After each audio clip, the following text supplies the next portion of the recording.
Stories from Real Life is an independent podcast that is written and produced by Melvin E. Edwards. You can get details about each episode or contribute to the future success of this show by visiting the website at www.podcastreallife.com. On today's edition of Stories from Real Life with Melvin E. Edwards, our guest today is Amita Sharma. Amita is co-founder of the app NourishDoc, a holistic wellness platform focused to empower women through their hormonal transition from PMS, peri to postmenopausal years. She developed that culture-sensitive, affordable, innovative self-care app. On this episode, she will discuss some of the cultural myths and taboos that have silenced menopause stories for generations, and how humor, vulnerability, and community redefine what it means to age with purpose and vitality. Let's join today's guest, Amita Sharma, and your host, Melvin E. Edwards. You are listening to Stories from Real Life, a podcast by engaging storytellers for engaged story listeners.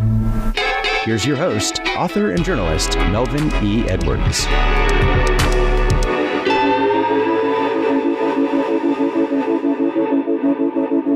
Hello again, and welcome to this week's episode of Stories from Real Life. I'm your host, Melvin E. Edwards. Thanks for joining me on this week's learning adventure. As you heard in the intro, our guest this week is women's holistic wellness advocate, Amita Sharma. Hello, Amita, and thank you for joining me on the podcast today. Thank you. Thank you so much, Melvin. I really appreciate when guys interview me because, they really care. That's what it means. Yes, and I was just about to say, I didn't expect to be discussing a topic like this, but while menopause may cause men to pause, it would be in our best interest if we all learn what a woman is experiencing during this change in her life. And what better way to do that than through stories that are educational, enlightening, and maybe even humorous.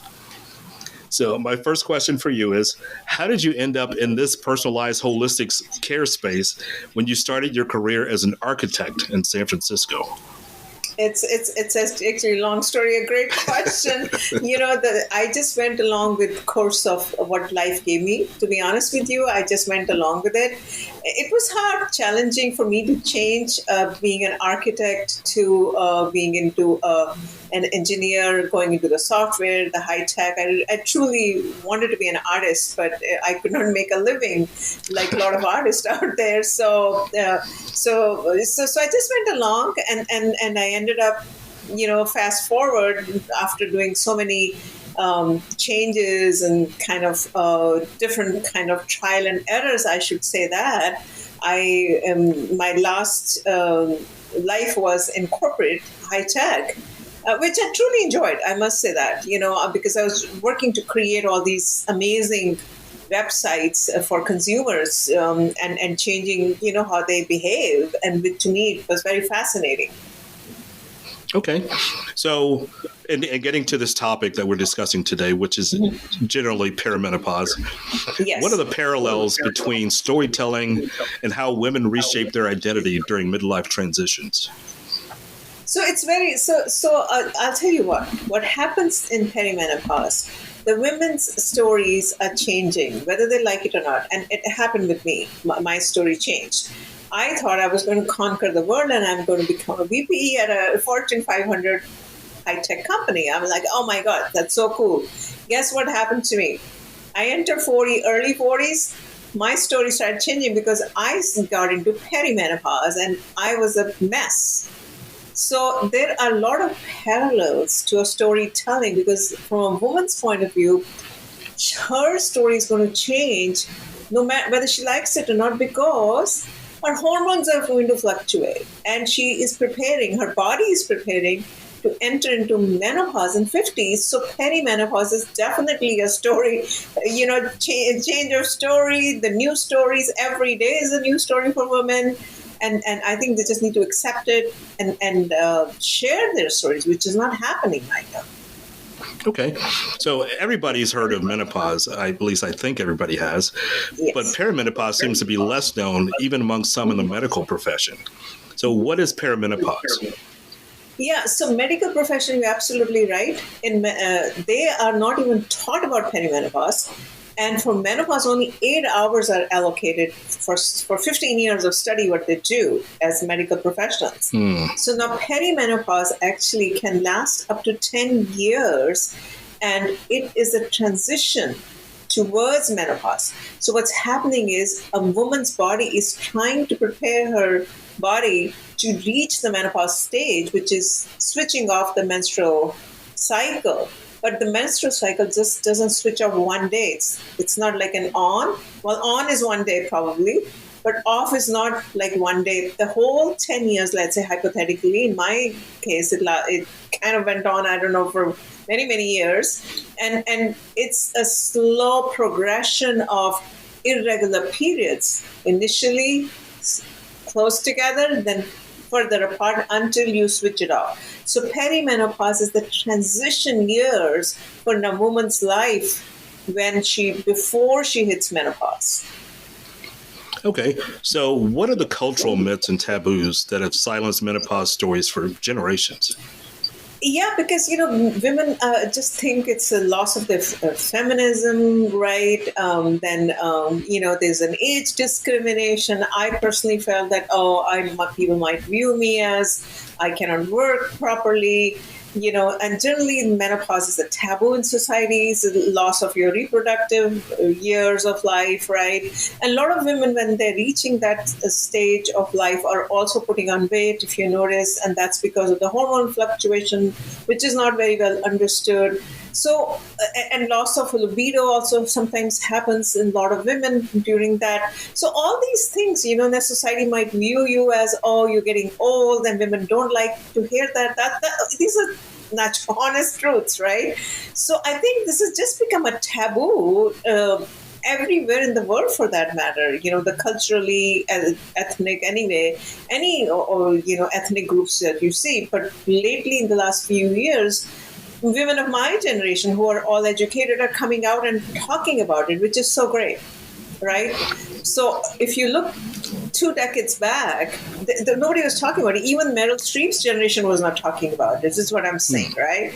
So it's the generation of women now, when they are hitting perimenopause, menopause, they are talking about it more vocally than it has been discussed in the last generations or last decades. All right, so what are those hormonal changes that take place during perimenopause? Yeah, so like I said, perimenopause, the first symptom is irregular periods for women. That is the first one. And that's happening because of the hormonal fluctuations. So 2 female sex hormones that are present in women's body, estrogen and progesterone, they start going up and down. That's what's happening. Initially, the progesterone goes down, the estrogen is still up. But as a woman inches towards the menopausal age, estrogen starts going down. It stays down for the rest of her life. So that's, and then due to these hormones, the cortisol, which we know stress hormone, also goes up. The fact that most of the women are working, right, that adds a lot of stress. And if you're in your 40s, you're working, you probably have young kids or teenage kids, a family to take care of. So the cortisol goes up. So that's another hormone that women need to look out for, is the stress hormone. Right? So this is what is happening in a woman's body, and she's stressed for time during this phase of her life, because of the family, because of the so much pressure from work and home and balancing work and life balance. I mean, it's a mess. So these hormones are now creating all these fluctuations and havoc in a woman's body, and due to that, she starts seeing what we call hot flashes, night sweats, mood swings, weight gain, anxiety. All this is happening because of all these hormonal fluctuations that I just talked about. All right. I watched a couple of your previous podcasts and interviews just so I could prepare for today. And I heard you say something that I thought was really fascinating. You said that perimenopause and menopause can be different among the ethnic groups. So can you tell me about that? Absolutely. First of all, I'm not a medical doctor or a medical expert, so all my information is by research that I've done over the last 3-4 years and interviews with 3,000 plus experts. So yes, absolutely. So it's fascinating how menopause, perimenopause different as per ethnic groups. And I will give you the example. And let's just talk about the age of menopause. Average age should be 51, 52, and that is amongst Caucasian women. But when it comes to Latino American women and African American women, it's 47, 48. And it comes to some of the Muslim women, not in U.S., but outside the country, it's 45, 46. So the Indian women in India is 45, 46, 47. So it's like now you say, why the heck different women from different cultures are getting menopause at different ages? That's one. Then you look at their symptoms are also very different. For example, the hot flashes are more aggravated in Latino American and African American. Muscular pain is more fatigue, muscular pain, weight gain, Asian women. And Japanese women don't get as much hot flashes as the other women because of their diet. So all this is happening because of the ethnic, of course, background. Also the lifestyle and the dietary lifestyle that they have been carrying all these years in the last 40 plus years, right? So that now carries into the perimenopause, how they experience perimenopause, menopause, and after the postmenopause as well. Oh, that's really interesting. So how can humor, vulnerability, and community redefine what it means to age with purpose and vitality? You know, we have to embrace it, right?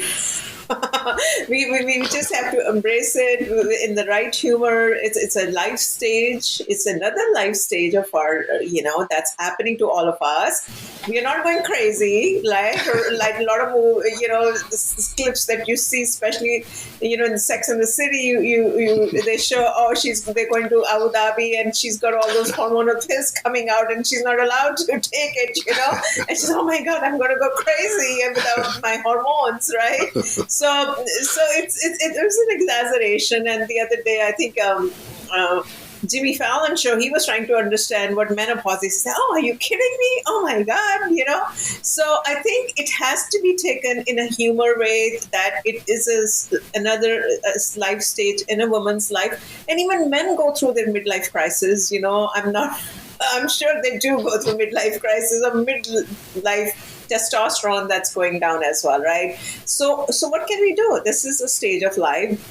How can we embrace it, and how can we prepare ourselves in a good way so that we navigate this journey the way we are navigating earlier? Okay, and you just touched on the men. How does perimenopause in a woman affect the husband or partner? Oh my God, you will be surprised to know that it can impact libido, right? I talked a little bit about that.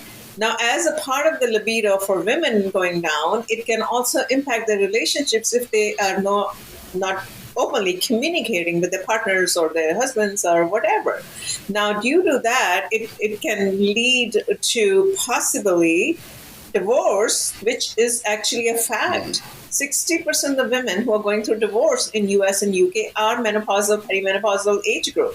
We know that gray divorce is on the rise. So I'm not saying menopause is the culprit for all the divorces, but I am sure, nobody has done this research, but I'm sure if you go back and put some things, it's a lack of communication is what I'm talking about. And that's what happens between two people. If they're not communicating, whether it is, because of the libido or finances or whatever, the communication doesn't come through. So absolutely, the men are equally impacted by their wives or partners going through perimenopause, menopause. So many men have interviewed me and they've told me, oh my God, it's like I am going through menopause.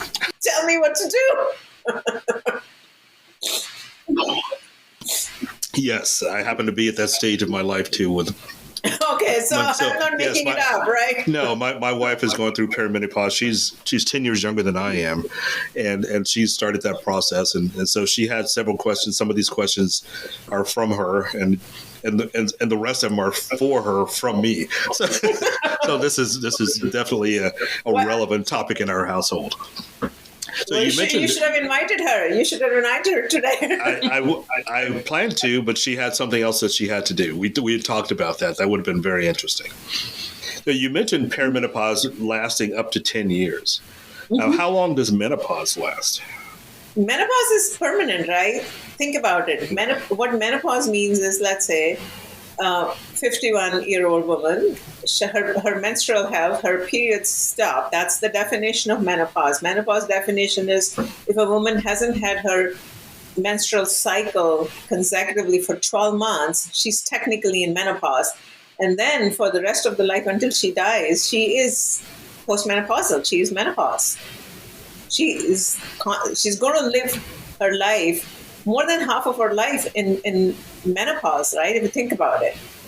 40 years, and if she lives till 85, so 45 years of her life are in perimenopause, menopause, and she doesn't hit puberty like 13. So the reproductive you're looking at now, the years of menstrual health, and then it stops.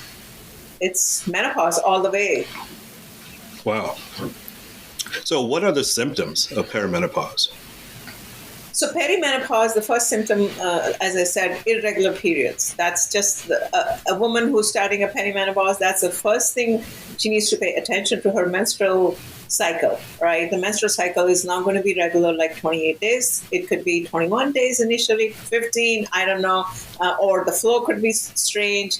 All these things happen, right? Now, as a result of that, she's probably going to have hot flushes or night sweats and can't sleep at night. Now, if she can't sleep at night, and that's what happened to me, in the morning you're going to be completely grumpy, right? Your mental health is going God knows where, and you are having mood swings like you're crazy, like a crazy hat over there. The whole household, God forbid, if you have teenage kids, everybody is going you're into checking all the boxes in my house. Okay. All the tantrums are going on in the morning breakfast. I say, what the heck happened here? And you're hoping everybody goes to the work or goes to school. You can have a moment of peace. I mean, because, and the woman cannot probably focus at her work because of if sleep has a direct correlation. We know about the cognitive part of our, health. Memory, so you can't remember some of the things, I forgot. The mood swings, I told you, suddenly things are coming out. They can be emotional at one time, or they can be anger at another time, or it could be something else. And so you have to ignore all that, is what I'm saying as a guy. But you have to understand is how to help this whole thing, the craziness of hormone fluctuation that's happening, that's causing all this. Okay. Again, that's all good to know. I'll make it a checklist for myself to remind myself. All right. So if a woman has always had irregular menstrual cycles, how does she know when perimenopause has started for her? So menstrual cycle, like I said, 28 days, right? The regular menstrual cycle for a woman, if she's not having PCOS or some other things, some other issues, vaginal issues, a normal, healthy woman should have 28 days cycle. Now, if the 28-day cycle starts 21 days or 15 days, then there is something, and if she's at the age of 40 plus or whatever, it could happen to younger women as well, then there are chances that perimenopause could be starting. These are typically the first symptoms.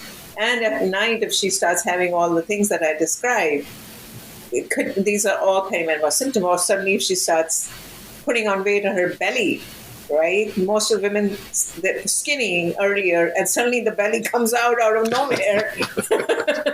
and because of it's because of the hormonal imbalance. So these are the signs. You can see it's not that difficult. You see any woman midlife, and suddenly they were so beautiful, like perfect body, and suddenly the belly comes out of nowhere. Right? It happened to me all the time. It happens to a lot of women. So it's because of, like I said, the hormone imbalance. So these are some of the signs that women should look for.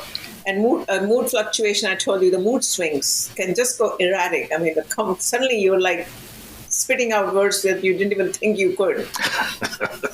All right. So what about estrogen replacement? Does that help with perimenopause as opposed to menopause?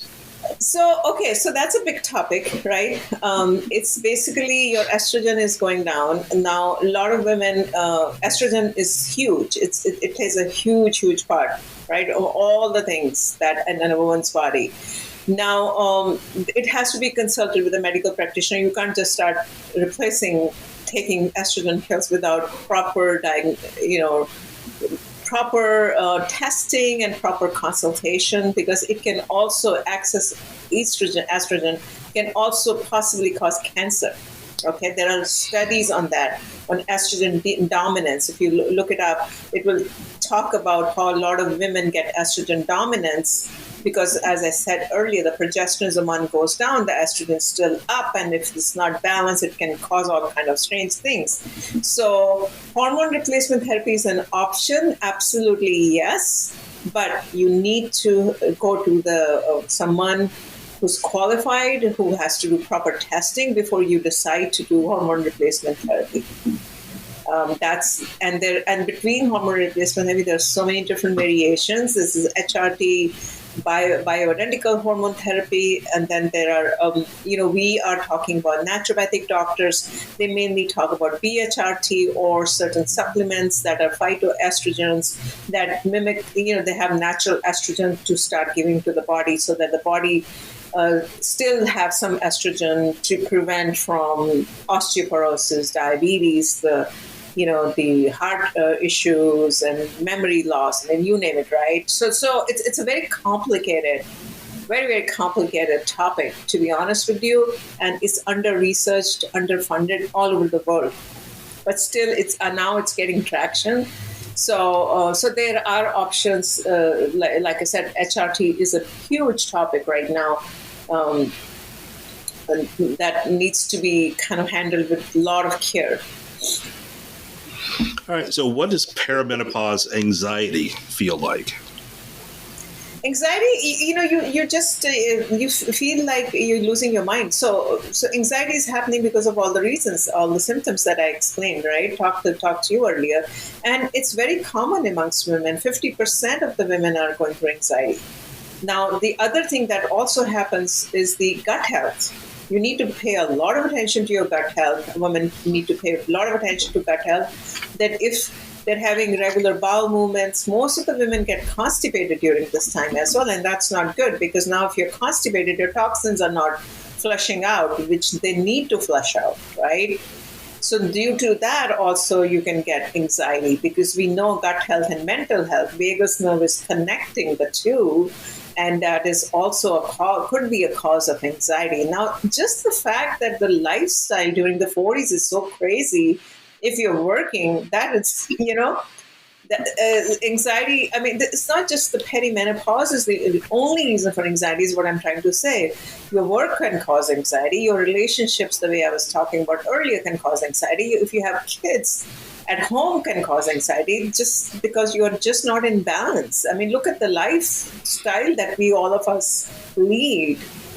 How can you have any time to take care of yourself? You don't have any time as a woman, right? I'm talking about an average 40-plus-year-old woman anywhere in the world. If she might be working, she has a couple of kids or one kid, and she has to balance all of that. And where is the time for relaxation? There's no time, right? That's the problem. So how do you take out time for yourself as a woman? How do you make sure that you are controlling your stress and anxiety and making sure that you are changing your lifestyle, which you should have done earlier, but now it's too bad you haven't done it, but you need to fundamentally change your lifestyle to bring in more plant-based food in your diet, to let go of red meat. All those things are going to cause anxiety. Wow, that's interesting. All right, so that's part among the lifestyle changes. Can you give us an extended list of changes that a woman might consider making in order to alleviate some of these symptoms? Yeah, absolutely. First of all, on the list is red meat. She needs to literally get rid of red meat. I know that is a fact. Processed foods, absolutely no. Sugar, alcohol, caffeine, right? All these things have to be literally thrown out of your diet. It is all going to cause anxiety. It's not going to give you nourish your body, and it's going to counteract the whole thing. So you need to bring in if you can cook every single day, I think that's the biggest gift that you're doing to yourself and to your family, with the fresh ingredients and bringing in the more vegetables, lentils, whole grains, this kind of thing. You need to have, maybe you could have one cheat day, but the kind of meat, if you want to have, go for chicken or fish. No red meat for women specifically. If they're having issues, they should absolutely go completely off, or maybe slowly they can introduce. So things like that. Okay, this question is a little bit out of left field, but connected. You were an architect, as we talked about. Mm-hmm. So I'm wondering, is there any way to set up a room, like a color palette or design or something that might relieve some anxiety for a woman, that she can just sort of have a little spa retreat within your home? Oh, yeah, absolutely. So we know that blues and greens, right, are soothing colors, the softer colors, I should say. And so maybe if that's what a woman wants to do, maybe she can build a small sanctuary at her home, like one room that could be, with the right colors, the greens and the blues. We know that nature has that color, right? The nature has greens and blues. So maybe you put a lot of plants in that room, or painted like light blue, and then maybe put some stones and have some sound therapy at home, right? Sound therapy is amazing. Meditation, simple meditation, even if you do it for 10 minutes in a day or 5 minutes, I can't even sit for more than 2-3 minutes. That can start helping. At the end of the day, just go sit in that room and just relax yourself and listen to music. If you cannot do the meditation, it can be simple, soothing music, right? Things like that, I think that can help a lot as a family, as a couple, as a woman. So these kind of practicing, these kind of gratitude, faith, religion, all these things help. So what can a man do to support his wife if she's currently going through perimenopause? Is duck and cover a reasonable technique? I think you're already doing amazing. You're understanding what perimenopause is, right? So I think as men, it's important for men to understand, this is a biological stage. There's nothing, it's not like a woman is inventing this stage that she's going crazy. It's just, as a guy, I think if they understand what's happening to their partner biologically and help her balance her hormones, I think that's really that's what I really want to leave this end. The hormones are going to go down. We know that, but they need to be in balance.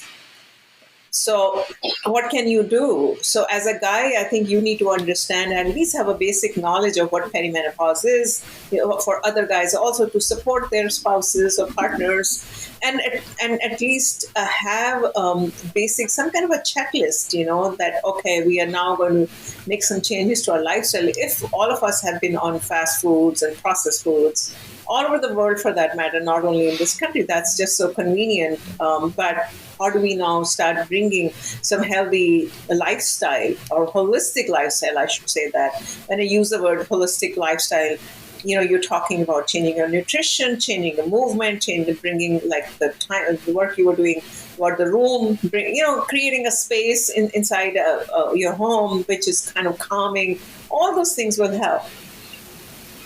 Okay, so as a final question today, can you tell the audience what you do and how they can connect with your work, and how, if they want to, they can connect, have a consultation with you? Absolutely. So my goal was to really create a platform that's super affordable for every woman, that she can start her journey, self-care journey first. So that's what we are building. We are launching in 1 month, and that's called NourishDoc, www.NourishDoc.com. It is a holistic wellness platform for women when they're starting their menopause journey. They can go onto the website, download an app for $10 a month. They can go through all the things that I talk about. We have over 20 plus programs, all the symptom-based programs that women can go through. Start the self-care journey first, and then go on to the guided care with the experts. We have a lot of holistic experts. And then after that, if they want one-on-one personalized consultation or the HRT or whatever the need could be, they can go and do that. So we are building a very comprehensive, holistic wellness platform specifically focused on mid-age women to help themselves through the self-care and the guided care and the concierge care. Okay, that's all great information. And that's NourishDoc.com. And I'll post a link in the show notes so that anyone who wants to connect with Ms. Sharma can do so and sort of get control of their health and alleviate some of the pressure on the men in their house. We'll just leave that as that. So our guest today has been the women's personalized holistic care advocate, Amita Sharma. Amita, thank you so much for joining me today. I've enjoyed this enlightening conversation. Thank you. So if you don't already follow me on Spotify or some other podcast platform, I would appreciate it if you would do that and share this episode with a friend. I'd greatly appreciate that. That's it for today's episode of Stories from Real Life. Join us again next time for another chance to learn from each other's stories and journeys. Until then, don't forget to shine your light wherever you go. That was Stories from Real Life. Join us again next week for another great storytelling journey. See you next time.